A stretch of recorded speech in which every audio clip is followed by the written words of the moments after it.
Pneumatic cylinder is a linear actuator powered by compressed air to supply force on a load.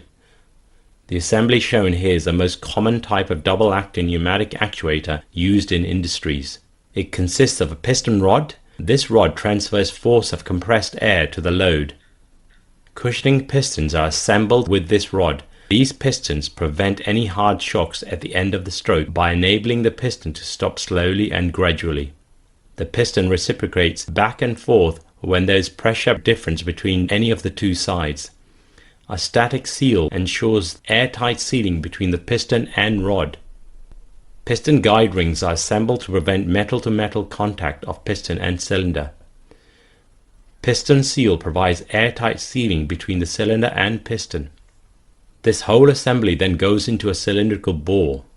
This cylinder is generally made up of aluminium or steel. A cylinder cap encloses cylinder chamber in one end and the cylinder head encloses a chamber from the other end. Cushioning buffers and seals are installed on respective ends. Captive adjustable cushioning screws are installed on each end. These screws enable user to adjust the optimum cushioning at the end of the stroke. This whole assembly is held together with tie rods. These rods also provide compressive and tensile strength to the actuator. Air ports are screwed to the ends through which compressed gas flows in and out. A pneumatic valve is connected to these air ports using pneumatic hoses. The valve shown here is a 5-port 4-way valve.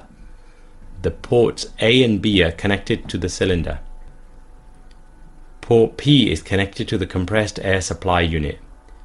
Ports R and S are exhaust ports to which the pneumatic mufflers are attached. Now let's understand how a pneumatic cylinder works. The compressed air is supplied through inlet port P of the valve.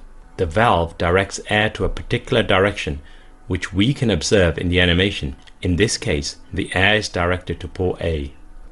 This high pressure gas is then transferred to the cap end of cylinder through the pneumatic hose. This creates high pressure in the cap end of cylinder, which therefore pushes the piston towards the head end.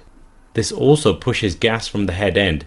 This exhaust gas travels through the other hose and reaches the valve.